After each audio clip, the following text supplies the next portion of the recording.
دیکھیے انسانی زندگی میں دکھ اور سکھ ان کا چولی دامن کا ساتھ ہے، دکھ بھی ہے سکھ بھی ہے، سردی کے ساتھ گرمی بھی ہے، گرمی کے ساتھ سختی بھی ہے۔ ان مع العسر یسرا ان مع العسر یسرا، یسر کے ساتھ عسر ہے، عسر کے ساتھ یسر ہے۔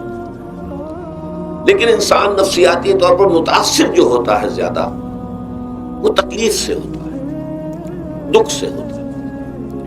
خوشی آتی ہے تو وہ ایسے گزر جاتی ہے، اس کا وقت کا بھی پتہ نہیں چلتا گزرتے ہوئے، بڑی تیزی کے ساتھ وقت گزر جاتا ہے۔ لیکن غم کا معاملہ ہو جائے تو ایک ایک لحظہ جو ہے وہ بڑا کٹھن ہو جاتا ہے، بڑی مشکل سے گزرتا ہے۔ تو انسان کے احساسات پر زیادہ جو اثر آتا ہے وہ دکھ کا آتا ہے۔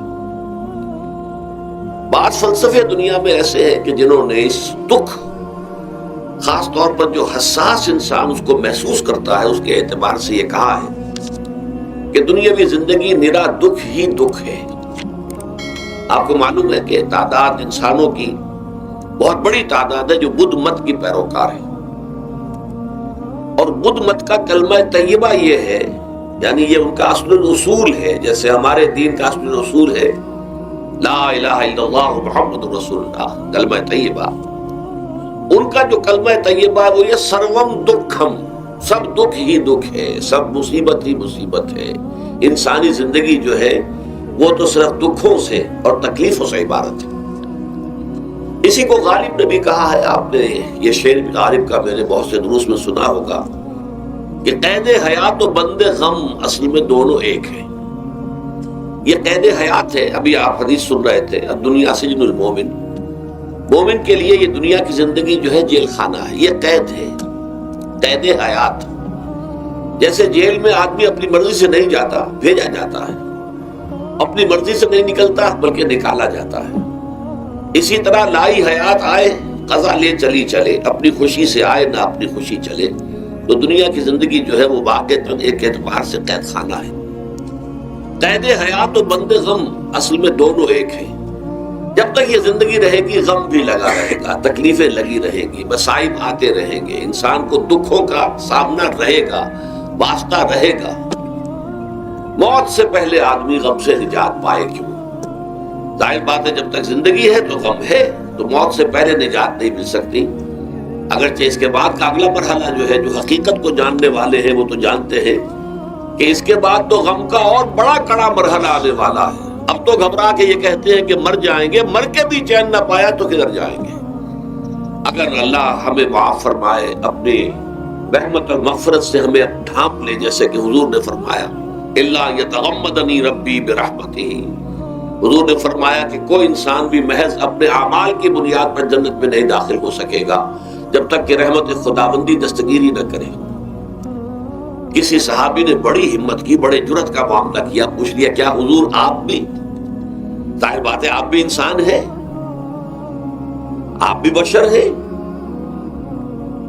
قرآن مجید میں کہلوایا گیا ہے اور انما انا بشر مثلکم۔ تو اگر آپ کہتے ہیں کوئی انسان جنت میں داخل نہیں ہو سکے گا محض اپنے اعمال کی بنیاد پر جب تک کہ رحمت خداوندی دستگیری نہ کرے، تو کیا آپ بھی اس قاعدہ کلیہ میں شامل ہیں؟ آپ نے فرمایا ہاں میں بھی، الا یتغمدنی ربی برحمتہ، جب تک کہ میرا رب مجھے اپنی رحمت سے ڈھانپ نہیں لے گا میں بھی جنت میں داخل نہیں ہو سکتا۔ تو اس اعتبار سے اللہ تعالیٰ وہاں ہمیں بچا لے، لیکن جو وہاں نہیں بچایا گیا، اب ظاہر بات ہے کہ اس کے لیے جو مصیبت ہے وہ تو پھر دائمی ہے، ابدی ہے، دکھ ہی دکھ ہے۔ میں اس کی طرف زیادہ جانا نہیں چاہتا، اس وقت اصل میں میرا موضوع جو ہے وہ اس دنیا میں دکھوں کا علاج۔ اب اس اعتبار سے غور کیجئے، دکھ دو قسم کے ہیں۔ قرآن مجید پر جتنا میں نے غور کیا، دکھ ایک تو وہ ہے کہ جو ناگہانی طور پر آ جاتے ہیں، اس میں ہماری کسی غلطی کو دخل نہیں ہوتا۔ وہ کوئی آفت سماوی ہے، کوئی زلزلہ آ گیا ہے، ابھی آپ کو معلوم ہے بھوج جو قصبہ تھا گجرات اسٹیٹ کا، انڈیا کا پورا ختم ہو گیا، اس میں بہت سے مسلمان بھی تھے۔ جب کوئی آفت سماوی آتی ہے تو وہ ظاہر بات ہے کہ پھر سب کے سب لوگ اس کی لپیٹ میں آ جاتے ہیں۔ زلزلہ آ گیا، کوئی اور طوفان آ جائے، جیسا کہ کئی مرتبہ آپ نے اخبارات میں پڑھا ہوگا، اس سال امریکہ میں بہت طوفان آئے ہیں، مشرقی ساحل پر بار بار طوفان آئے، وہاں بھی لوگ مرتے ہیں، وہاں بھی چھتیں اڑ جاتی ہیں، وہاں بھی تباہی جو ہے آتی ہے۔ اس حوالے سے ایک تو ہے وہ ناگہانی آفات، آفت ارضی ہو یا آفت سماوی ہو، زلزلہ ہے یا آفت ارضی ہے، طوفان آ گیا ہے، کوئی سائیکلون آ گیا یا آفت سماوی ہے، یا کوئی آسمان سے بڑا سا پتھر آ جائے۔ آپ کبھی کبھی اخبارات میں پڑھتے ہوں گے کہ ایک بڑی چٹان پاس سے گزر گئی، بہت بڑی خلائی چٹان جو ہے زمین کے قریب سے ہو کر گزر گئی، زمین بچ گئی، ورنہ اگر وہ زمین سے ٹکرا جاتی تو نہ معلوم کتنا بڑا یہاں پر تباہی کا معاملہ ہوتا۔ بڑے بڑے جو ہے شہاب گرتے رہے زمین کے اوپر، بڑی بڑی تباہیاں آتی رہی ماضی میں۔ تو ایک تو یہ ہے، اور ان میں بھی تقسیم کیجئے، یہ ناگہانی تکلیف، ناگہانی مصیبت، یا کوئی آفت سماوی یا آفت ارضی، اس کی بھی پھر دو قسمیں ہو گئی۔ ایک وہ کہ جو افراد کو متاثر کرتی ہے انفرادی سطح پر، آدمی سڑک پر جا رہا تھا، پیچھے سے آ کر کسی گاڑی نے ٹکر ماری، گر گیا، ٹانگ ٹوٹ گئی۔ اب ظاہر بات ہے کہ اس میں اس کا کوئی قصور نہیں ہے، یہ اللہ تعالیٰ کی طرف سے بات آ گئی ہے۔ یا یہ کہ کوئی اگر اجتماعی سطح پر آیا، جیسا کہ زلزلہ ہے، یا جیسا کہ کوئی سائیکلون ہے، کوئی بڑا طوفان ہے، بہت بڑے فلڈز آ گئے ہیں۔ اس وقت بھی موزمبیق میں بہت بڑا فلڈ آیا ہوا ہے، ساؤتھ افریقہ میں، اور افریقہ میں پچھلے سال بھی بہت بڑا فلڈ آیا تھا، بڑی تباہی آ رہا۔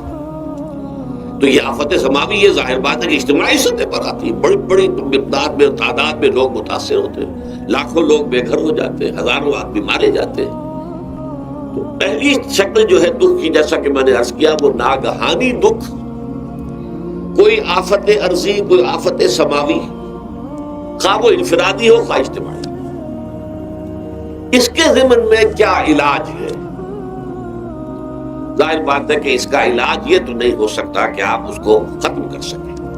انگریزی کا ایک محاورہ ہے، What cannot be cured must be endured۔ جو چیز جو ہے جس کا علاج نہیں ہو سکتا وہ تو برداشت کرنی پڑے گی۔ بعض بیماریاں بھی ایسی ہیں، ڈائبٹیز ہو گئی ہے، شوگر کا مرض ہو گیا، ڈاکٹر آپ کو بتائے گا کہ بھائی اب یہ مرض جائے گا نہیں، اب آپ کو اس مرض کے ساتھ ہی اپنے آپ کو ایڈجسٹ کر کے اپنی غذا وغیرہ اس کے مطابق طے کر لیجیے، ورنہ یہ کہ یہ نہ سمجھیے کہ یہ مرض چلا جائے گا۔ تو what cannot be cured must be endured۔ لہذا ان آفت سماوی و ارضی، چاہے وہ انفرادی سطح پر متاثر کرتی ہوں انسانوں کو، اور چاہے اجتماعی سطح پر، اس کا تو علاج ایک ہی ہے۔ عربی میں بھی ایک محاورہ یہ ہے کہ کسی نے پوچھا تھا کہ بچھو کے کانٹے کا کیا علاج ہے؟ البکاء الی الصباح، رات کو اگر کاٹا ہے کسی بچھو نے تو روتے رہو صبح تک، یہ علاج ہے، اس کا اور کوئی علاج ہے ہی نہیں۔ تو جو چیز لا علاج ہے اسے برداشت کرنا، گویا کہ یہاں جو اصل شے ہوگی کہ دنیاوی آفات، ارضی و سماوی آفات، ناگہانی آفات، ناگہانی مصیبتیں، ان کے ضمن میں ہمیں ایسی شے کی ضرورت ہے جو ہمارے اندر برداشت پیدا کر دے، اس کو جھیلنا آسان بنا دے، ہم اس کی وجہ سے بجھ کر نہ رہ جائیں، ہماری ہمتیں جواب نہ دے جائیں، ہمارا ارادہ ختم نہ ہو جائے، ہمارا حوصلہ پست نہ ہو جائے، بلکہ برداشت ہو، جھیلنا ہو، تحمل ہو۔ ابھی بھٹر صاحب کہہ رہے تھے اللہ تعالیٰ ذرا سا متحمل ہے، میں نے کہا یہ بہت غلط بات کہہ رہے، اللہ بہت متحمل ہے۔ وہ ذرا سا تو یوں سمجھیے کہ ان کے کہنے کے انداز میں یہ بات آ گئی، ذرا سا رحیم بھی ہے، نہیں وہ بہت رحیم ہے، بہت متحمل ہے، بہت حلیم ہے۔ لیکن یہ کہ ہمیں یہ جو آفات سماویہ اور ارضیہ ہیں جو ہمارے اوپر آ جاتی ہیں اللہ کی طرف سے، ان کے ضمن میں ذہنی ایک ایٹیچیوڈ پیدا ہو جائے، سوچ کا ایک خاص رخ بن جائے، انسان کے احساسات ایک خاص طرز پر ڈھل جائیں، تو پھر ان کو برداشت کرنا آسان ہو جاتا ہے۔ اور وہ کیا ہے؟ وہ ہمارے ایمان کا لازمی تقاضا ہے۔ ایمان ہمیں یہ بتاتا ہے کہ کوئی مصیبت زمین میں آتی ہے نہ تمہاری جانوں پر آتی ہے بغیر اذن رب۔ جو کچھ آ رہا ہے اللہ تعالیٰ کے فیصلے سے آیا ہے، یہ کوئی اندھا بہرا مادہ نہیں ہے، یہ کوئی اندھا بھینسا نہیں ہے کہ اس نے آ کے آپ کو ٹکر مار دی ہے، نہیں، یہ تو سمیع و بصیر، علیم و خبیر اللہ، اور حکیم اور قدیر اللہ کا فیصلہ ہے۔ لہذا یہ من جانب اللہ ہے، اس کو تم سمجھو کہ اللہ تعالیٰ کی طرف سے ہے۔ اور جب اللہ کی طرف سے ہے تو سورہ آل عمران میں فرمایا بیدہ الخیر، اس کے ہاتھ میں تو خیر ہی خیر ہے۔ یعنی بظاہر تمہیں محسوس ہوتا بھی ہو کہ یہ میرے لیے تکلیف دہ بات آ گئی ہے، تو اس کو یوں سمجھو کہ اس کا نتیجہ جو میرے حق میں نکلے گا وہ خیر ہوگا۔ فوری طور پر تو تکلیف ہے، مجھے اچھی نہیں لگ رہی، ناگوار ہے، لیکن نتیجہ اس کا خیر نکلے گا۔ جیسے بچہ بیمار ہے، ماں اسے دوا پینے پر مجبور کر رہی، کڑوی دوا ہے، وہ تو سمجھتا ہے مجھ پر بڑا ظلم ہو رہا ہے۔ یا آپ لے گئے اسے ڈاکٹر کی ہڈی کا لگوایا ہے، وہ تو چیخ رہا ہے، رو رہا ہے، لیکن آپ کو معلوم ہے، کاش اسے بھی معلوم ہو جائے کہ یہ میرے خیر کے لیے، میرے بھلے کے لیے۔ اگر اسے یہ معلوم اور محسوس ہو جائے تو اس کی تکلیف اس کے اندر بہت کمی آ جائے گی، وہ سہار لے گا، اس کو وہ برداشت کرے گا۔ اس حوالے سے اس کا جو ہمارے دین میں اس کا نام ہے، اس ذہنی کیفیت کا، ان احساسات کا، اسے اب کہتے ہیں تسلیم و رضا۔ جو کچھ آ رہا ہے اللہ کی طرف سے آ رہا ہے، لہذا سر تسلیم خم ہے، اے اللہ ہم قبول کرتے ہیں، رضا ہر حال میں تیری رضا پر راضی ہے، جو تیرا فیصلہ ہے ہمیں بصر و چشم قبول ہے۔ تسلیم و رضا، ہم بھی تسلیم کی خو ڈالیں گے، بے نیازی تیری عادت ہی صحیح۔ اللہ تو بے نیاز ہے، لیکن اے اللہ تو ہمارے لیے جو بھی تکلیف کا تو نے فیصلہ کیا، ہم تسلیم کی خو ڈالیں گے، عادت پیدا کر لیں گے اپنے اندر کہ ہر چساقی ماریخ عین الطاف است، کہ میرا ساقی میرے پیالے میں جو کچھ ڈال دے یہ اس کا لطف و کرم ہے۔ یہ مقام رضا ہے، یہ ایمان کا ایک ایسا تقاضا ہے کہ جس کو ہم کہیں گے ایمان کی حلاوت، ایمان کی مٹھاس۔ اگر آپ کا منہ کڑوا ہو جائے تو آپ چینی کھاتے ہیں تاکہ منہ کا ذائقہ ٹھیک ہو جائے۔ اگر تکالیف کی وجہ سے، دکھ کی وجہ سے آپ کے احساسات کے اندر کوئی خرابی پیدا ہو رہی ہے، یہ جو مقام رضا ہے یہ اس کے لیے قند ہے، یہ اس کے لیے چینی ہے، یہ اس کے لیے شہد ہے، یہ اس کی تلخی کو ضائع کر دینے والی شے ہے کہ اللہ تیری رضا پر راضی، راضی برضائے رب۔ اب اس کے ضمن میں سمجھئے، یہ تو اصولی بات میں نے آپ کو بتا دی، اس کی تین کیفیات ہو سکتی ہے کیوں اللہ کی طرف سے یہ چیزیں آتی ہیں۔ سب سے پہلی شے ہے، اب وہ جو آیات میں نے سنائی تھی وہ سن لیجئے پہلے ترجمہ۔ سورہ تغابن میں فرمایا ما صاب من مصیبت الا باذن اللہ، دیکھو کوئی مصیبت تم پر نہیں آ سکتی، نہیں آتی مگر اللہ کے اذن سے۔ ومن یؤمن باللہ، اور جو شخص اللہ پر ایمان رکھتا ہو، یہدی قلبہ، اللہ اس کے دل کو ہدایت دے دیتا ہے، اس کے دل کو سکون عطا کر دیتا ہے، وہ راضی برضائے رب ہو جاتا ہے، اس میں شکوہ نہیں رہتا، اس میں شکایت نہیں ہوتی، اس میں تلخی نہیں ہوتی، کیوں ہو گیا، کیسے ہو گیا، کیوں ہو گیا، نہیں ہونا چاہیے، نہیں۔ یہ سارا جو پیچ آدمی کھاتا رہتا ہے نا اندر ہی اندر، وہ جو پیچ کھا رہا ہے، یہ سب پیچ سے نجات مل گئی۔ برو کشید سے پیچا کے ہست بود مرا، چے اقدہا کے مقام رضا کشود مرا۔ یہ پیچ کھانا جو ہے، پیچا کے ہست بود، اس سے اللہ تعالیٰ نے مجھے نجات دے دی ہے مقام رضا کے ذریعے سے۔ کتنے بڑے بڑے عقدے میرے حل ہو گئے اس مقام رضا سے، چے اقدہا کے مقام رضا کشود میرا، میرے تو بہت سے عقدے اس سے حل ہو گئے۔ اس حوالے سے ایک موٹی بات تو یہ ہو گئی، لیکن اب اس کو تین حصوں میں تقسیم کیجئے۔ پہلی بات یہ کہ یہ اللہ کی طرف سے آزمائش کے طور پر آتے ہیں۔ آزمائش، میرا بندہ اس پر صبر کرتا ہے یا نہیں، یا میرے خلاف بکواس کرنے پر آمادہ ہو جاتا ہے۔ اللہ تو ایسا ہے، اللہ نے تو ہم پر کبھی کرم کیا ہی نہیں ہے، اللہ تو ظالم ہے، معاذ اللہ معاذ اللہ معاذ اللہ۔ کہیں ایسا تو نہیں، میرا بندہ جو ہے تکلیف کو جھیلتا ہے میری وجہ سے، یہ سمجھ کے کہ اللہ کی طرف سے آئی۔ یہ صبر جو ہے یہ بہت بڑی کامیابی ہے اگر انسان کو حاصل ہو جائے۔ اور اس صبر کے نتیجے میں دو اور باتیں پیدا ہوتی ہیں۔ یہ مضامین علیحدہ علیحدہ دروس کے اندر آتے رہے ہیں، لیکن آج ایک نئے عنوان کے تحت جمع ہو کر آ رہے ہیں۔ پہلی بات یہ ہوتی ہے کہ یہ امتحان کا نتیجہ کیا نکلتا ہے کہ آپ نے ایک امتحان پاس کیا تو آپ کے اگلے درجے میں ترقی ہو جاتی ہے۔ 5ویں کا امتحان پاس کر لیا نا تو 6ٹھی میں جائیں گے، اب 6ٹھی کا امتحان پاس کریں گے تو 7ویں میں جائیں گے، 7ویں کا پاس کریں گے تو 8ویں میں. درجہ بدرجہ انسان کی دینی، ایمانی اور روحانی ترقی کا ذریعہ یہ آزمائش بنتی ہے. جتنا اس میں صبر ہوگا، جتنا اس میں تسلیم و رضا جو ہے آپ حاصل کرتے جائیں گے تو آپ کے درجے بلند ہوتے چلے جائیں گے. آپ کا امتحان کڑے سے کڑا آئے گا، بڑے سے بڑا آئے گا، مشکل سے مشکل تر آئے گا. ایک وقت میں ایم اے کا امتحان بھی آپ کو دینا ہوگا. ایک وقت میں ہو سکتا ہے پی ایچ ڈی کے لیے تھیسس آپ لکھیں، پھر اس کے اوپر جو ہے ٹیم بیٹھی ہوئی اور آپ سے وہ بحث کرے، جرا کرے آپ سے، وہ بھی کرنا ہوگا. لیکن یہ کہ اگر پرائمری ہی میں فیل ہو گئے تو اس کا سوال ہی پیدا نہیں ہوتا کہ کبھی آپ ایم اے کا یا پی ایچ ڈی کا تھیسس بھی لکھیں. اور اسی کو دوسرے انداز میں کہا گیا ہے قرآن مجید میں، وَلِيُبْلِيَ الْمُؤْمِنِينَ مِنْهُ بَلَاءً حَسَنًا. اصل میں ابلا کہتے ہیں، بلا یبلو جو ہے عربی زبان میں آتا ہے آزمانا. خلق الموت والحیات لیبلوکم ایکم احسن عملا. یہی معنی ابتلا کے میں، ابتلا یبتلی آزمانا.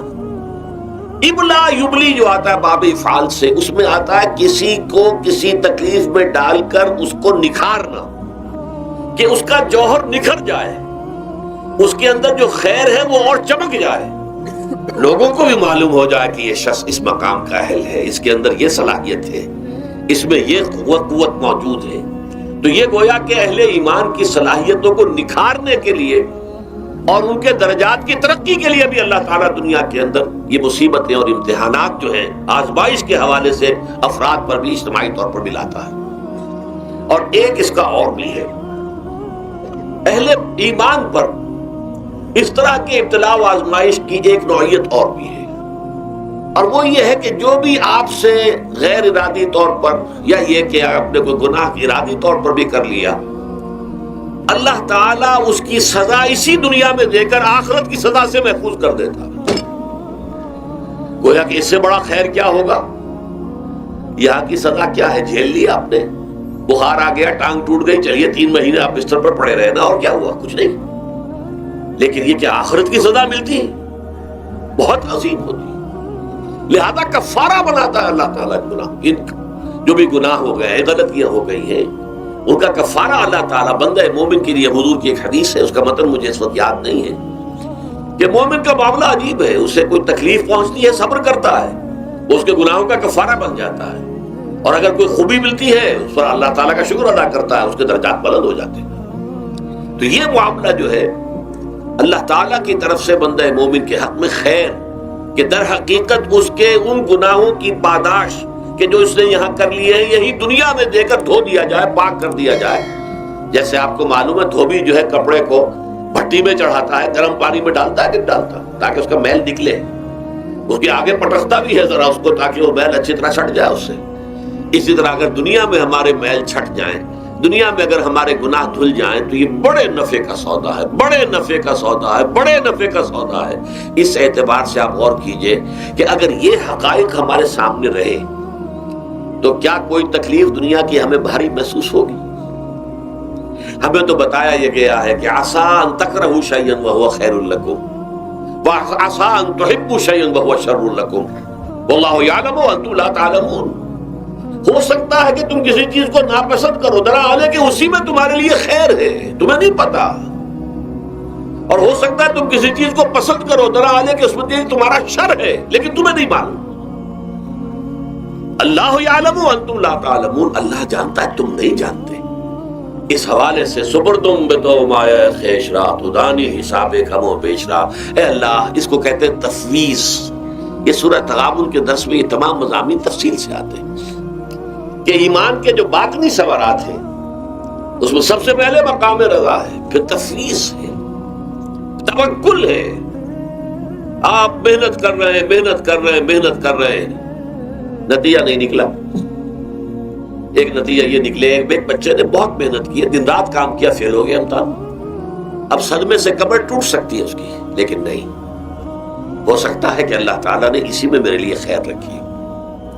اس لیے کہ ہماری محنت سے کچھ نہیں ہوگا، ہمارے مادی وسائل سے کچھ نہیں ہوگا، ہوگا اللہ کے اذن سے، اللہ کی مرضی سے، اللہ کی مشیت سے. یہ ہمارے لیے خاص طور پر اس اعتبار سے بہت اہم نقطہ ہے. ہم سب راہ حق کے مسافر ہیں، اپنے اپنے بس پڑتے محنت کر رہے ہیں، وقت بھی صرف کر رہے ہیں، مال بھی صرف کر رہے ہیں، محنت کر رہے ہیں، مشقت کر رہے ہیں، لیکن فرض کیجئے جیسا کہ ہے فی الواقع، فرض کیا کیجئے، وہ تو واقع سامنے کی بات ہے، نتائج نکلتے نظر نہیں آ رہے، قدم نہیں بڑھ رہے، ہماری طرف لوگوں کا رجوع عام نہیں ہے، ٹھیک ہے، اس پر قطعاً بدل ہونے کی بات نہیں، یہ اللہ تعالیٰ کی مشیت میں ہوگا، جب وہ چاہے گا تب ہوگا، ہمارا کام یہ کہ اپنا فرض ادا کیے چلے جائیں بس، اور نتیجے سے بالکل ذہن کو اپنے منقطع کر لیں، ذہن کا کوئی تعلق آپ کے نتیجے کے ساتھ نہ رہے، یہ جب تک کیفیت ہماری نہیں ہوگی، ہم اس راہ پر استقامت اور مدام اس پر محنت اور جد و جہد کرنا جو ہے وہ ہمارے لیے ممکن نہیں رہے گا۔ اس کے لیے میں اگر آپ کے سامنے رکھوں معاملہ کہ حضور صلی اللہ علیہ وسلم کے جو پہلے 10 برس ہیں، جب سے آپ کو آغاز ہوا ہے وحی کا، اس کے بعد سے پہلے 10 برس دن رات کی محنت، شدید مشقت، یہاں تک کہ اللہ بھی روک رہا ہے، نبی آپ اپنے آپ کو ہلاک کر لیں گے، لعلک باخع نفسک الا یکونوا مؤمنین، کیا آپ اپنے آپ کو صدمے میں ہلاک کر لیں گے؟ یہ ایمان نہیں لا رہے، اس قدر صدمہ، لیکن اس کے ساتھ یہ ہے کہ یہ نہیں ہے کہ نتیجہ نہیں نکل رہا تو کام چھوڑ کے بیٹھ جائے، نہیں، معاذ اللہ معاذ اللہ، نتیجہ نہ نکلے تو حضرت نوح علیہ السلام کی عمر بھی اگر حضور کی ہوتی 950 برس بھی حضور دعوت دیتے تھے، آپ کا کام تھا، آپ کا فرض تھا۔ حضرت نوح علیہ السلام بھی تو آخر اللہ کے ایک بندے تھے، اللہ کے رسول تھے، 950 برس تک دعوت دی ہے، فَلَبِثَ فِيهِمْ أَلْفَ سَنَةٍ إِلَّا 50 عَامًا، یہ تو ہم مانتے ہی نا، اگر قرآن کے اندر نص قطعی صریح الفاظ نہ ہوتے کہ 950 برس تک رہے، ورنہ یہ بات سمجھ سے بالاتر ہے۔ عام طور پر معلوم ہوتا ہے کہ اس دور میں ابھی عمر زیادہ تھی لوگ۔ بہرحال جو میں نے عرض کیا تھا کہ دکھ جس سے انسان متاثر ہوتا ہے، اس کی ایک قسم وہ ہے کہ جو ہمارے ارادہ اور اختیار سے باہر، اللہ کی مشیت سے، اللہ کے اذن سے، اللہ کی مرضی سے آتا ہے، اس کے لیے ہمارا کام صرف برداشت ہے، جو شے بھی ہمیں برداشت کی صلاحیت عطا کر دے وہی اس کا علاج ہے۔ جیسے آپ کو معلوم ہے کہ بخار بہت تیز چڑھا ہوا ہے، اس کی دوا نہیں ہے اسپرین یا کوئی اور پیراسیٹامول، بخار کی شدت کو کم کر دے گا، وہ کوئی علاج نہیں ہے۔ علاج تو ہوگا اگر معلوم ہوگی کون سے جراثیم ہے، کس کی وجہ سے ہے، اس کا صحیح اینٹی بایوٹک کون سا ہے، وہ دیا، وہ علاج ہوگا، یہ علاج نہیں ہے۔ لیکن اس کی شدت کی کمی اور اس کے اندر جو احساس ہے جھیل جانے کا، وہ انسان کے لیے آسان ہو جاتا۔ یہی مضمون آیا ہے سورہ حدید میں بھی، ما اصاب من مصیبت فی الارض ولا فی انفسکم، یہاں کھول دیا اس مضمون کو۔ میں نے عرض کیا تھا نا کہ یہ آفت سماوی بڑے پیمانے پر بھی ہو سکتی ہے، زمین میں یعنی زلزلہ آ گیا، فلڈ آ گیا، طوفان آ گیا، ولا فی انفسکم، خاص تمہاری جان میں، تمہیں بخار ہو گیا، تمہیں ٹی بی لگ گئی، تمہیں کوئی اور بیماری آ گئی، تمہیں کینسر ہو گیا، معاذ اللہ ثم معاذ اللہ، ہوتا ہے، آخر ہوتا ہے، دنیا میں انسانی زندگی کے ساتھ یہ ساری چیزیں لگی ہوئی ہیں۔ لیکن یہ چیزیں ما اصاب من مصیبت فی الارض ولا فی انفسکم، نہیں پڑتی تم پر کوئی پڑنے والی کوئی مصیبت، کوئی تکلیف، نہ پوری زمین میں بڑے پیمانے پر، نہ تمہاری جانوں میں انفرادی سطح پر، الا فی کتاب من قبل ان نبراها، مگر یہ کہ وہ تو ایک کتاب میں، کتاب اللہ کے علم کی کتاب، ام الکتاب، اس میں پہلے سے درج موجود ہے، یہ الٹ اپ نہیں ہو گیا، یہ اچانک نہیں ہو گیا۔ آپ اچانک سمجھتے ہیں کہ صاحب میں تو جا رہا تھا، اچانک ٹرک نے آ کے مجھے دھکا مار دیا، اچانک کوئی شے یہاں نہیں ہوتی، اس کائنات میں پتہ تک نہیں ہلتا جب تک کہ اس نے رب نہ ہو، اچانک کا کیا سوال؟ تو در حقیقت جو ہوتا ہے وہ اللہ تعالیٰ کے علم میں پہلے سے ہے، علم کامل، ما کان وما یکون، جو کچھ ہوا ہے، جو کچھ ہوگا، مستقبل، ماضی، کل کا کل، آنے واحد میں اللہ کے علم میں موجود ہے۔ لہذا یہاں اچانک کچھ نہیں ہوتا، جو بھی آیا ہے اللہ کے علم سے آیا، اور یہ پہلے سے اللہ کے علم کے اندر موجود تھا، لکھا ہوا تھا، الا فی کتاب من قبل ان نبراها ان ذلک علی اللہ یسیر، یہ تمہیں تو مشکل نظر آئے گا لیکن اللہ پر بڑا آسان ہے، اللہ کا علم کامل، ما کانا ما یکون کو حاوی ہے، لکہ لا تاسوا علی ما فاتکم، تاکہ تم افسوس نہ کیا کرو ان چیزوں پر جو تم سے چھوٹ جائیں، جاتی رہیں، چھن جائیں۔ کوئی موقع تھا ہاتھ سے نکل گیا، کوئی دولت تھی اس پر ڈاکہ پڑ گیا، کوئی اور مصیبت ہے وہ آ گئی، کوئی عزیز فوت ہو گیا، اکلوتا بیٹا تھا فوت ہو گیا، وغیرہ وغیرہ۔ ما فاتکم، فات سے ہی فوتیدگی ہے نا، جو شے بھی نکل جائے، چلی جائے، ہاتھ سے جاتی رہے، چاہے وہ کوئی آپ کا عزیز تھا جو فوت ہو گیا تو آپ کے ہاتھ سے نکل گیا، یا کوئی مال تھا جو آپ کے قبضے سے نکل گیا، ڈاکہ پڑ گیا، چوری ہو گئی، نقصان ہو گیا کاروبار میں بہت بڑا، اس پر افسوس نہ کیا کرو۔ اگر افسوس کرو گے تو اس کا مطلب کیا ہوگا کہ تمہیں اللہ پر اعتماد نہیں ہے، یا تم سمجھتے ہو کہ اللہ کے سوا بھی کوئی ہے جو یہ کام کر سکتا ہے۔ کائنات میں تو ایک ہی کی مرضی چلتی ہے، وہ ہے اللہ۔ لہذا اگرچہ وہ کسی کے ذریعے سے تکلیف آپ کو پہنچی ہے، کسی نے آپ کو پتھر مارا ہے، وہ پتھر ہو سکتا ہے آپ کو نہ لگتا، لگ گیا ہے تو اللہ کے فیصلے سے لگا ہے، اس کا باپ بھی نہیں پتھر مار سکتا آپ کو اگر اللہ کا عزت نہ ہو۔ لہذا آپ پتھر مارنے والے کو بھی مجرم سمجھیے، ٹھیک ہے، اس سے بھی قصاص لینے کا آپ کو حق ہے، لیکن یہ جان لیجئے کہ جو آیا ہے پتھر وہ اذن رب سے آیا ہے۔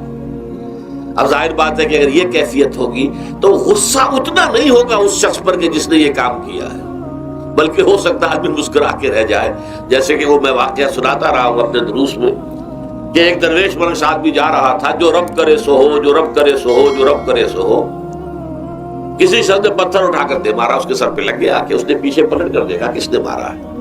اس نے کہا مجھے کیا دیکھتے ہو، جو رب کرے سو ہو، یہ تو رب کے مارے سے۔ اس نے کہا مجھے تو یہ پتھر رب کے مارے ہی لگا ہے، لیکن میں دیکھ یہ رہا تھا بیچ میں کس کا منہ کالا ہو گیا، اپنے لیے کس نے ایک گناہ کما لیا، اپنے لیے کس نے ایک مصیبت جو ہے وہ مول لے لی، وہ بیچ میں تم آ گئے ہو۔ پتھر اللہ کی طرف سے آیا ہے، لیکن اس کا عذاب، اس کا وبال تم پر آ جائے گا۔ بہرحال یہ تو میں نے عرض کیا آپ کے سامنے، وہ چیزیں کہ جو آ جاتی ہیں، وہ تکالیف، وہ مصائب جو اللہ کی طرف سے من جانب اللہ ہے، اس میں آپ کسی کو مورد الزام نہیں ٹھہرا سکتے، وہ آپ پر آ گیا۔ دوسری تکلیفیں وہ ہیں جن کے لیے فارسی میں کہتے ہیں خود کردہ، اپنے ہاتھوں جو مصیبتیں آتی ہیں۔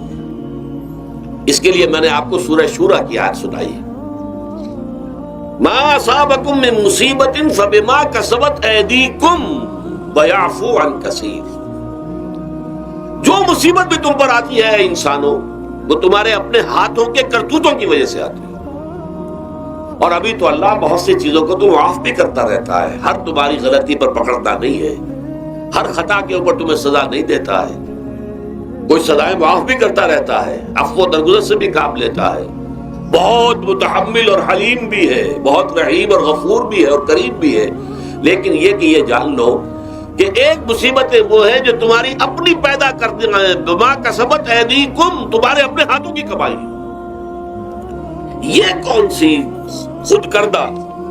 یہ در حقیقت ہے اجتماعی نظام جو انسان بناتا ہے، اس اجتماعی نظام کو غلط کر کے اگر اس نے اپنے لیے مصیبتیں کھڑی کر لی۔ مصیبت ہے، لیکن یہ مصیبت تمہارے اپنے ہاتھوں کی لائی ہوئی ہے، تم نے نظام غلط بنایا ہوا ہے، تم نے دولت کی تقسیم غلط کی ہوئی ہے۔ اللہ نے تو رزق پیدا کر دیا اور سب کے لیے کافی ہے، یہ تم نے کیا ہے کہ ایک طرف کچھ لوگوں کے کھتے بھرے ہوئے ہیں اور ایک طرف کوئی فاقے سے مر رہا ہے۔ یہ خود کردہ ہے، یہ ہمارا کبھی ہے، یہ تم نے نظام غلط بنایا ہے۔ یہ جو نظام کے اندر خرابی ہے یہ تمہاری اپنے کرتوت ہے، تم نے خود نظام کے اندر غلطی رکھی ہوئی ہے، ناانصافی گھولی ہوئی ہے، اس کا زہر گھولا ہوا ہے، یہ تمہارے اپنے کرتوتوں کی وجہ سے، اور اس کا علاج تمہیں کرنا پڑے گا خود۔ اور وہ علاج کیا ہوگا؟ اس نظام کو صحیح قائم کرو، اللہ کا دیا ہوا نظام، نظام عدل و قسط۔ یہی وجہ ہے کہ سورہ حدید کی جو آخری آیت میں نے پڑھی تھی وہ کیا تھی؟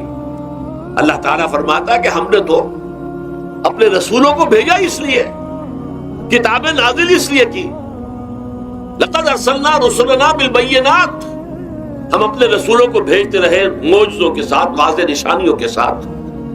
وانزلنا معهم الکتاب والمیزان، ان کے ساتھ ہم نے کتاب اتاری، میزان اتاری۔ یہ سارا کچھ ہم نے کس لیے کیا؟ لیقوم الناس بالقسط، تاکہ لوگ عدل پر قائم ہوں۔ اب اگر تم نے اس عدل کے نظام کو چھوڑ کر اللہ کے دیے ہوئے نظام کو تج کر تم نے خود اپنا نظام بنا لیا، تو ظاہر بات ہے سرمایہ دار جب نظام بنائے گا تو وہ مزدور کے بارے میں نہیں سوچ سکتا، اسے تو اپنی مصلحتیں نظر آئیں گی، اس کے سامنے تو اپنا نفع ہوگا، جتنا زیادہ سے زیادہ نفع کما لو، جتنا ان مزدوروں کا خون نچوڑ سکو نچوڑ لو۔ زمیندار نظام بنائے گا تو وہ بیچارے کاشتکار مزارع ہاری اس کی مصلحت نہیں دیکھ سکتا، وہ تو کہے گا مجھے اپنے بچوں کو انگلستان بھیجنا ہے تعلیم کے لیے، مجھے اپنے لیے جو ہے اسلام آباد میں بھی بنگلہ بنانا ہے اور پری میں بھی بنانا ہے، اور پھر مجھے تو ایئر کنڈیشن بنگلے چاہیے ہر جگہ پر۔ وہ تو اپنی مصلحت کو دیکھے گا، وہ غریب کے ساتھ کیا بیت رہی ہے جو دن رات کی محنت اور مشقت کر رہا ہے، جس نے ہل چلایا ہے، جس نے بیج ڈالا ہے، جس نے پانی دیا ہے، جس نے فصل کی دیکھ بھال کی ہے، جس نے پھر فصل کاٹی ہے، اس کے لیے تو بمشکل 2 وقت کا گزارا، وہ بھی بمشکل، اور اس کے علاوہ نہ اس کے بچے کے لیے علاج معالجے کی کوئی سہولت ہے، نہ اس کی اولاد کے لیے تعلیم کی کوئی کا بندوبست ہے، لیکن یہ کہ اسی کی محنت کے نتیجے میں عیش اڑا رہا ہے وہ زمیندار اور جاگیردار، ان کے محل ہیں، ایئر کنڈیشن ہے، ان کے بچے انگلستان اور امریکہ میں تعلیم حاصل کرتے ہیں، اب آگے بڑھ کر انہوں نے کارخانے دار بھی وہ بن گئے، وہی لوگ ہیں کہ جب اعلیٰ تعلیم حاصل وہ کرتے تھے وہی بیوروکریٹس بنتے ہیں، انہی میں بڑے بڑے افسر آئیں گے۔ عام آدمی جو ہے وہ تو شاذ نکل آتے ہیں، کچھ لوگ بہت ذہین بچے بھی ہوتے ہیں، غربا کے بچے بھی ہوتے ہیں، کبھی کبھی نکل آتے ہیں، لیکن وہ تو کوئی 1-2 دانے ہوں گے ایسے جو بہت ہی انتہائی طور پر غیر معمولی طور پر ذہین ہو۔ عام بچہ کہاں کرے گا، کیسے جائے گا؟ لہذا وہ پیچھے رہ جائے گا، وہ جونیئر کلرک ہوگا یا بہت تیر مارے گا سینئر کلرک ہو جائے گا، اپر گریڈ کلرک ہو جائے گا لوور گریڈ کلرک سے بڑھ کر۔ اللہ اللہ خیر صلی اللہ، یہ کمشنر کون ہوں گے، ڈپٹی کمشنر کون ہوں گے، یہ تو ظاہر بات ہے اسی، سیکریٹری کون ہوں گے، یہ 22 گریڈ والے کون ہوں گے، 21 گریڈ والے کون ہوں گے، ان کی اکثریت انہی لوگوں میں سے ہوگی۔ اس حوالے سے یہ جو غلطی، یہ جو دکھ ہے، یہ دکھ تمہارا اپنا پیدا کرتا ہے، اور خود کردہ رہا علاج نہیں، اس کا علاج اور کچھ نہیں ہے جب تک کہ تم خود اپنے طرز عمل کو نہیں بدلو گے۔ اب یہ جو دکھ ہے میں اس میں سے چند کو آپ کے سامنے گنوانا چاہتا ہوں۔ دیکھیے، سب سے پہلا دکھ جو دنیا میں انسان نے خود پیدا کیا، سماجی سطح پر، یہ پیدائشی طور پر نیچ ہے اور یہ پیدائشی طور پر اونچا ہے، یہ مسلی ہے اور یہ سید ہے۔ ہمارے ہاں تو پھر بھی اللہ کا فضل ہے کہ اتنا زیادہ فرق و تفاوت نہیں، ہندوؤں میں یہ شودر ہے اور یہ برہمن ہے، علم حاصل کرنا برہمن کا حق ہے، شودر کا حق ہی نہیں ہے۔ اور شودر کے کان میں اگر اشلوک بھی پڑ جائے کہیں بغیر ارادے کے، کہیں جا رہا تھا اور کہیں گیتا کے اشلوک ہو رہے تھے، اس نے سن لیے، تو اس کی سزا کیا ہے؟ سیسا جو ہے اس کو پگھلا کر اور وہ اس کے کان میں ڈال دیا جائے تاکہ سماعت ہی ختم ہو جائے۔ دنیا میں یہ کس نے کیا بھائی؟ یہ خود انسان نے کیا، یہ ظلم انسان اپنے اوپر ڈھا رہا ہے، یہ اونچ نیچ اس نے خود بنائی ہے۔ ہمارے ہاں بھی ہے، اتنی نہیں ہے۔ مسلی کا کیا مقام ہے آپ کے معاشرے میں؟ سید کچھ بھی ہو، بدمعاش ہو، زانی ہو، سید ہے، اسے تو جھک کر اس کے گوڑے کو ہاتھ لگائیں گے، لیکن یہ کہ دوسرا شخص جو ہے مسلی کتنا ہی نیک ہو، بھلا ہو، پارسا ہو، وہ برابر جو ہے چارپائی پر بھی بیٹھنے کا حقدار نہیں۔ یہ ساری اونچ نیچ ہم نے پیدا، اللہ نے نہیں کیا تھا۔ اللہ نے تمام انسانوں کو مساوی پیدا کیا۔ اللہ کے رسول یہ فرما کر گئے، لا فضل لعربی علی عجمی ولا لعجمی علی عربی ولا لأحمر علی اسود ولا لأسود علی احمر الا بالتقوی کلکم بنو آدم وآدم من تراب۔ دیکھو، کسی عرب کو کسی اجمی پر فضیلت نہیں ہے، کسی اجمی کو کسی عرب پر کوئی فضیلت نہیں ہے، کسی گورے کو کسی کالے پر فضیلت نہیں ہے، کسی کالے کو کسی گورے پر فضیلت نہیں ہے، الا بالتقوی۔ یہ اگر فضیلت ہے تقوی، کون خدا ترس زیادہ ہے، کس کے اخلاق زیادہ بلند ہے، کون نیک اور پارسا زیادہ ہے، کون لوگوں کی خدمت زیادہ کرتا ہے، اس کے اعتبار سے درجہ بلند ہوگا۔ پیدائشی طور پر تمام انسان بالکل مساوی ہے۔ پھر ہمارے معاشرے میں جو ظلم ہوتا ہے، 2 طبقات ہیں جو حضرات سورہ نساء پڑھتے ہیں، اس میں سب سے پہلے 2 طبقات جو کہ گرے ہوئے تھے اس معاشرے میں اور آج بھی گرے ہوئے، ایک یتیم اور ایک عورت، ان دونوں کے لیے ابتدائی سے سورہ نساء کے اندر جو ہے احکام آئے تو ان کے بارے میں آئے۔ یتیموں کو ان کا مال ہڑپ کر جانا، ان کو دھکے دینا۔ ارأیت الذی یکذب بالدین فذلک الذی یدعو الیتیم ولا یحض علی طعام المسکین۔ تم نے کبھی غور کیا اس شخص پر جو کہ جزا و سزا کا منکر ہے؟ وہی ہے کہ جو یتیم کو دھکے دیتا ہے، یتیموں پر ظلم ہوتا ہے، وہ آپ کے معاشرے میں پستے ہیں، پٹتے ہیں، ان کا کوئی والی وارث نہیں، ان کی طرف سے کوئی پوچھنے والا نہیں، وہ بولنے والا نہیں۔ اور پھر یہ کہ اگر اس کا باپ کو مال چھوڑ گیا ہے تو وہ چچا کھا جائیں گے، کوئی اور ولی کھا جائیں گے، ختم کر دیں گے، ہڑپ کر جائیں گے۔ جس پر قرآن مجید کہتا ہے کہ ان الذین یاکلون اموال الیتامی ظلما انما یاکلون فی بطونہم نارا، یقیناً وہ لوگ جو یتیموں کا مال ناحق ہڑپ کرتے ہیں وہ اپنے پیٹوں میں آگ کے انگارے بھر رہے ہیں۔ بس یصلون سعیرا، اور یہاں تو دنیا میں جو آگ کے انگارے ہیں وہ محسوس نہیں ہو رہے، آخرت میں ایک طرف وہ آگ کے انگارے ظاہر ہو جائیں گے جو اندر سے جلائیں گے، اور ایک طرف جہنم کی آگ باہر سے جلائے گی۔ یہ دو طرفہ جلن جو ہے ان کو برداشت کرنی پڑے گی۔ ظاہر بات ہے یہ ہمارا اپنا کیا ہوا ہے، یہ اللہ کی طرف سے نہیں ہے، یہ ہم نے نظام غلط بنایا ہے، ہم نے اطوار اپنے برے کر لیے۔ اور دوسرا طبقہ خواتین کا، عورتوں کا۔ سب سے بڑا ظلم اس معاشرے میں کیا ہے؟ جو بچپن ہی سے احساسات کے اوپر ایک بوجھ بن جاتا ہے بچیوں کے، کہ بیٹے کو افضل سمجھتے ہیں، بیٹی کو جو ہے گھٹیا سمجھتے ہیں۔ اس قدر ناانصافی، اس قدر ناانصافی۔ اسی باپ کے نطفے سے بیٹا بھی ہے اور بیٹی بھی ہے، اسی ماں کے رحم میں بیٹے نے بھی پرورش پائی ہے، بیٹی نے بھی پرورش۔ بعضکم من بعض، قرآن کہتا ہے تم سب ایک دوسرے میں سے ہو، کوئی افضل نہیں، کوئی گھٹیا نہیں۔ اللہ تعالیٰ نے، اللہ کے نبی نے کسی بیٹے کی پرورش پر کوئی اجر و ثواب نہیں بتایا۔ ہاں، 2 یا 3 بیٹیوں کو پال پوس کر، تہذیب سکھا کر، پھر ان کی شادی کر کے ان کے گھروں میں پہنچا دیا، جنت کی ضمانت اللہ تعالیٰ دے رہا ہے۔ اور سب سے بڑی بات یہ کہ سب سے زیادہ محبوب انسان حبیب اللہ محمد ہے صلی اللہ علیہ وسلم، اور محمد کو اللہ نے بیٹے نہیں دیے، دیے بھی تو لے لیے، بیٹیاں تھیں، 4 بیٹیاں تھیں، اور کتنی محبت کرتے تھے محمد صلی اللہ علیہ وسلم کی بیٹیوں سے، خاص طور پر حضرت فاطمہ سے۔ وہ تو آپ سیرت میں پڑھیے کتنی محبت، کس قدر محبت، سب سے چھوٹی تھی شاید اس لیے۔ بہرحال پہلی بات تو یہ بچپن ہی سے وہ دعویٰ پڑھنا شروع ہو جاتا ہے بچیوں کے ذہنوں پر کہ ہم کو گھٹیا ہیں، ہمارے بھائی بڑھیا ہیں، ہمارے والدین جو ہیں ان سے زیادہ محبت کرتے ہیں، ہم سے نہیں کرتے۔ پھر شادی میں اکثر و بیشتر لڑکیوں کی مرضی کا کوئی خیال نہیں کیا جاتا۔ یہ ظلم ہے جو ہم کر رہے ہیں۔ لڑکی کی مرضی کے بغیر، اس کے اذن کے بغیر، اس کی اجازت کے بغیر کوئی شادی نہیں ہو سکتی۔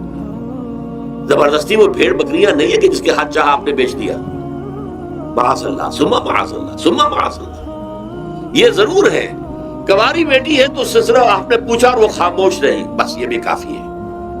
البتہ یہ کہ اگر کوئی سیبہ ہے جس سے پہلے نکاح ہو گیا تھا، بیوہ ہو گئی، یا پہلے شادی تھی، ایک خلا لے لی، طلاق لے لی، یا طلاق ہو گئی، اس کو تو کہنا پڑے گا کہ ہاں مجھے کوئی اعتراض نہیں ہے اگر میری فلاں شخص سے شادی کر دی جائے، اس کے بغیر نکاح ہو نہیں سکتا۔ پھر ان سب کے اوپر سب سے بڑا ظلم، یہ تو اللہ تعالیٰ آپ کو توفیق دے تو دوسرا رکوع سورہ نساء کا پڑھے، کتنی تاکید کے ساتھ احکام آئے ہیں وراثت کے۔ وراثت مما قل منہ او کثر، چاہے زیادہ مال کسی نے چھوڑا ہو چاہے تھوڑا سا چھوڑا ہو، لیکن وراثت کے احکام جو ہیں ان کو نافذ کرنا ہوگا۔ نصیبا مفروضا، یہ اللہ کی طرف سے حصے ہیں جو مقرر کر دیے گئے ہیں۔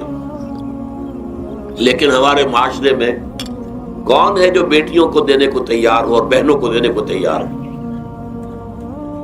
مجھے تو حیرت ہوئی تھی، مالا کنڈ میں آپ کو معلوم ہوگا ایک دفعہ بڑی تحریک چلی تھی شریعت کے نفاذ کی۔ مولوی صوفی محمد صاحب بڑے نیک آدمی ہیں، بہت، اس میں کوئی شک نہیں۔ 80,000 کا مجمع لے کر، جلوس لے کر وہ چل پڑے تھے اسلام آباد کی طرف۔ جیسے ابھی اکرم آوان صاحب نے دھمکی دی تھی کہ 3 لاکھ میرے پاس ہیں، لیکن وہ 3 لاکھ میں سے وہ تو ان کے ہاں جمع جو ہوئے مشکل 5 سے 6 ہزار آدمی جمع ہوا تھا کوئی۔ لیکن یہ تو 80,000 کو مالا کر سے دے کر اور دریا اٹک تک تو پہنچ گیا تھا اللہ کا بندہ، 80,000 کا تھا وہاں رک گئے۔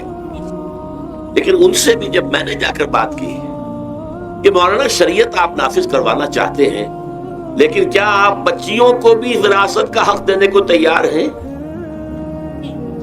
کیا نہیں، یہ تو رواج کا معاملہ ہے۔ میں نے کہا لا حول ولا قوت الا باللہ، اگر یہ رواج کا معاملہ ہے تو باقی چیزیں بھی رواج کی ہے، پھر شریعت بدل چکی ہے، اب شریعت کا رواج نہیں رہا، ساری شریعت چھوڑ دی آپ۔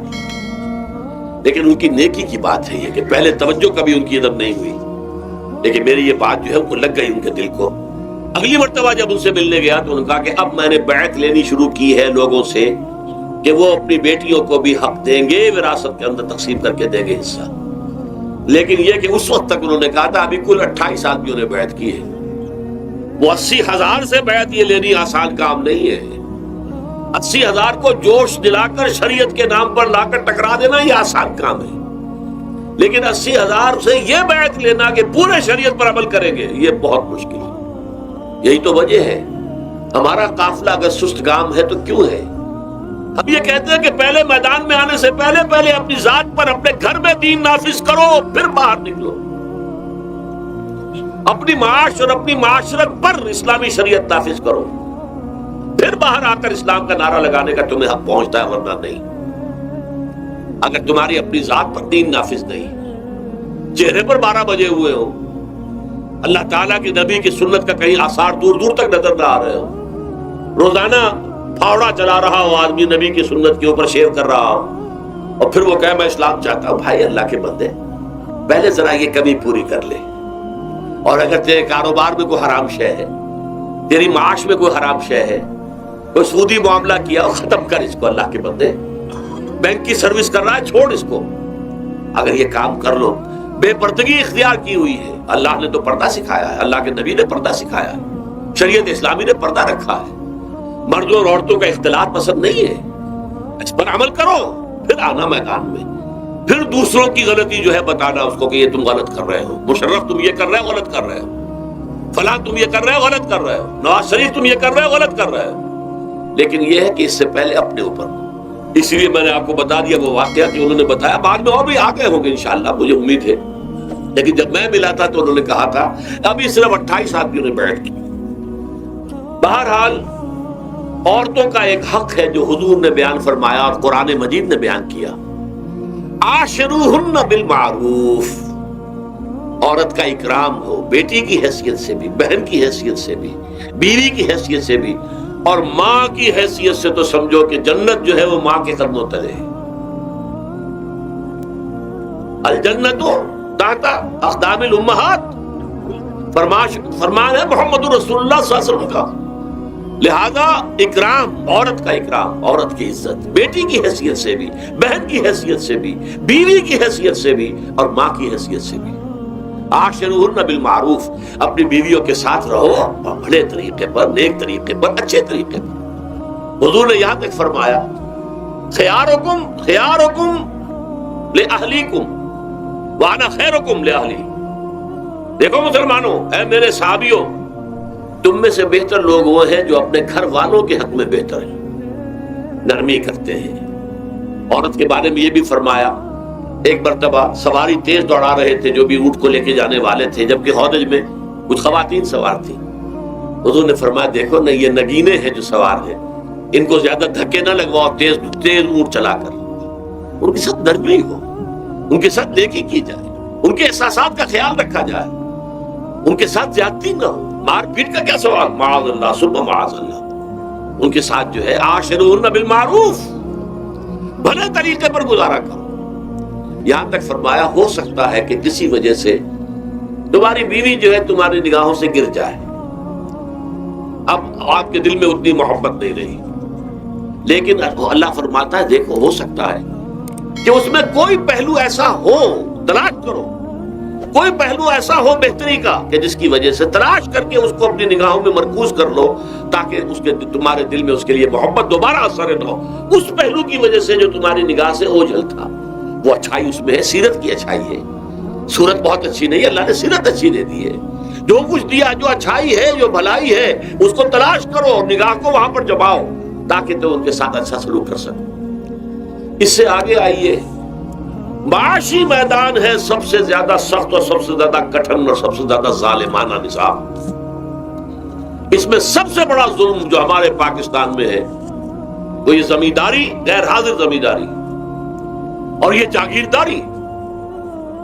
محنت کرے کسان مزدور ہاری، عیش کرے جاگیردار زمیندار، یہ اس سے بڑا ظلم کوئی نہیں ہو سکتا۔ اور چونکہ ہماری معیشت بنیادی طور پر زرعی معیشت ہے، ہمارا تو زیادہ تر جو آبادی کا طبقہ ہے وہ کاشتکار ہے، لہذا سب سے بڑا ظلم جو ہو رہا ہے وہ در حقیقت یہ زمینداری، غیر حاضر زمینداری اور جاگیرداری۔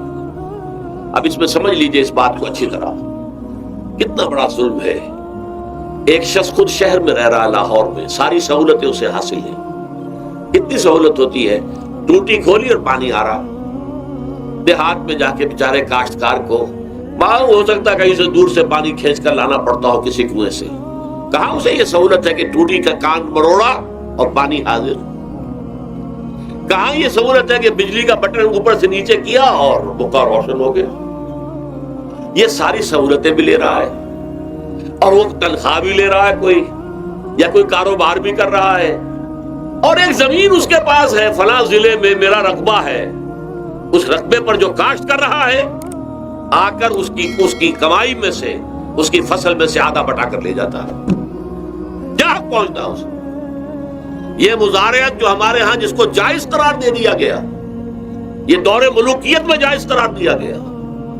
بادشاہت جو ہے وہ چلتی تھی، جیسے آپ نے کن کھجورا دیکھا ہے نا، اس کے بہت سی ٹانگیں ہوتی ہیں، کن کھجورے کی کتنے پاؤں ہوتے ہیں؟ سینکڑوں۔ ایسے بادشاہوں کے یہ پاؤں ہوتے تھے، جاگیردار، 3000 منصبدار، 5000 منصبدار، 20,000 منصبدار، 30,000 منصبدار، یہ جاگیردار، بڑے بڑے علاقے ان کے پاس ہے۔ اب ظاہر بات ہے کہ وہ خود تو کاشت نہیں کر سکتے، انہیں تو مزارع چاہیے، لہذا مزارعت کے جائز ہونے کا فتویٰ دیا گیا۔ جب اسلام میں بادشاہت آ گئی، ملوکیت آ گئی اور جاگیرداری آ گئی، جو ملوکیت کے پاؤں ہیں وہ کنسلے کی طرح، کن کھجورے کی طرح اس کے پاؤں ہیں، تو وہ تو جاگیردار ہے۔ یہ ہے جس کی وجہ سے امام ابو حنیفہ نے کہا مزارعت حرام ہے، جس کی زمین ہے وہ کاشت کرے، یا حضور کی حدیث ہے کہ چاہے اپنے بھائی کو دے دے تو ایک دانہ لینے کا حقدار نہیں ہے۔ اگر تو تمہارا کوئی اور ذریعہ معاش نہیں ہے تو ٹھیک ہے، جاؤ کاشت کرو۔ تمہارا کوئی اور ذریعہ معاش ہے، تمہارا کاروبار ہے، تمہاری دکان چل رہی ہے، تم ملازمت میں ہو، تمہیں تنخواہیں مل رہی ہے، تمہارا پروویڈنٹ فنڈ بھی جمع ہو رہا ہے، تمہیں تو تمہارے ریٹائرمنٹ کے بعد وہ پینشن بھی مل جائے گی، اور اس کے ساتھ ساتھ تم نے یہ ظلم روا رکھا ہوا۔ زمین اگر ہے یا تو جاؤ کاشت کرو، ورنہ یہ کہ اس زمین کو دے دو اپنے کسی بھائی کو، ملکیت تمہاری رہے گی، کاشت وہ کرے گا تو جو فصل ہوگی اس کی برداشت بھی وہی کرے گا، وہی لے کر جائے گا۔ یہ فتویٰ ہے امام اعظم امام ابو حنیفہ رحمۃ اللہ علیہ کا، یہی فتویٰ ہے امام مالک، امام دار الحجرہ، امام مدینہ، امام مالک رحمۃ اللہ علیہ، دونوں کا فتویٰ ہے۔ اور عظیم ترین یہی دو ہیں، اولین بھی یہی دو ہیں، عظیم ترین بھی یہی دو ہیں۔ امام شافعی بھی شاگرد ہیں امام مالک کے، امام احمد ابن حنبل شاگرد ہیں امام شافعی کے۔ ٹاپ پر کون ہے؟ امام ابو حنیفہ، ان کے شاگردوں میں قاضی ابو یوسف اور امام محمد، امام ظفر۔ ادھر امام مالک، ان کے شاگردوں میں پھر امام شافعی، پھر ان کے شاگرد امام احمد ابن حنبل۔ ٹاپ پر دونوں یہ کہہ رہے ہیں کہ حرام، مزارعت حرام، جس کی زمین ہے خود کاشت کرے۔ یا یہ ہے کہ خود کاشت نہیں کر سکتا تو اپنے بھائی کو دے دے، بس ٹھیک ہے، اس میں سے کوئی حصہ لینے کا وہ حقدار نہیں ہے۔ جو محنت کرے، جو خون پسینہ اپنا لگائے، وہی اس سے ساری جو ہے آمد بھی اس کو حاصل ہونی چاہیے۔ یہ مجھے حال ہی میں، یہ آپ کے علم میں ہونا چاہیے، یہ فتویٰ دیا ہے قاضی ابو یوسف اور امام محمد نے، مزارعت حلال ہے، جائز ہے۔ شرطیں لگائی انہوں نے کہ بیج بھی زمیندار دے، کوئی جانور وغیرہ ہے تو وہ بھی زمیندار کا ہو، اگر کوئی ٹریکٹر ہے تو اس کی بھی پیمنٹ جو ہے زمیندار کرے۔ یہ ہے شرطیں، یعنی اس کا کوشش کی ہے کہ اس جاگیرداری کا ڈنک جو ہے کم ہو جائے، اس مزارعت کے اندر جو مضرت ہے وہ کم ہو جائے. لیکن یہ کہ اصلاً اسے جائز قرار دے دیا. ہمارے ہاں کون شرطوں کو کون دیکھتا ہے, آداب کو کون دیکھتا ہے, قواعد و ضوابط کو کون, ہنیئن وریا, جیسے کہ ماں کا دودھ پیتے ہیں ایسے ہی یہ مزارعت کی جو آمدنی ہے اس کو کھا رہے ہیں. حرام ہے, حرام ہے, حرام. حال ہی میں ابھی ملاقات ہوئی میری مولانا زاہد الراشدی صاحب, آپ کے بہت قریب جنابوالے میں, جو اس کی سب سے بڑی مسجد ہے, اس کے خطیب ہیں. انہوں نے بتایا ملا علی قاری نے بھی یہ لکھا, جو بہت بعد کے حنفی جو ہے وہ فقیہ ہے, کہ دلائل تو وہی ہیں جو امام ابو حنیفہ نے دیے ہیں, دلائل تو ان کے ساتھ ہیں, لیکن مصلحت ہے جو جس کے تحت یہ فتویٰ دیا گیا. یہاں تک کہ مولانا شبیر احمد عثمانی کے ساتھ دست راست سمجھ لیجئے ظفر احمد عثمانی رحمۃ اللہ علیہما, انہوں نے بھی یہ لکھا ہے کہ دلائل تو امام صاحبی کی رائے کے حق میں جاتے ہیں, لیکن یہ کہ ہمارے ہاں تقلید کا ایسا ایک قلادہ گردنوں میں ڈال دیا گیا ہے, کیونکہ ہمارے بزرگوں نے فتویٰ دے دیا, قاضی ابو یوسف نے امام اور قاضی اور امام محمد نے, لہذا فتویٰ اسی پر چلے گا. میں نے ان سے بات کی اور ان کا ڈٹ کر میں نے کہا میدان میں آئیے, نہ کام کیجئے. جب تک یہ مزارعت ختم نہیں ہوتی ہے, جب تک جاگیرداری اور زمینداری ختم نہیں ہوتی ہے, اس ملک میں کوئی سیاست صحیح آ ہی نہیں سکتی. یہ سیاست تو وڈیروں کا, جاگیرداروں کا, بڑے بڑے زمینداروں کا کھیل ہے. یہ آپ نے پتہ نہیں نام سنا ہے کہ نہیں, میوزیکل چیئرز گیم, یہ ہوتا ہے ان کا کھیلنے والوں کا, بہت زیادہ دولت والے جو ہیں ان کا کھیل ہے. ان کو کام تو کوئی کرنا نہیں ہوتا, جاگیردار ہے, اسے کوئی کام کرنا ہے. وہ بیٹھ کر ایک کلب بنا رکھی ہے, یہ پارلیمنٹ کیا ہے, کلب ہے. اگر آپ کو ہماری ویڈیو اچھی لگی ہو تو ہمارے چینل کو سبسکرائب ضرور کریں. ڈاکٹر اسرار احمد رحمۃ اللہ علیہ کی وفات کے لیے سورہ فاتحہ پڑھ کر کامنٹ میں آمین لکھیں. شکریہ.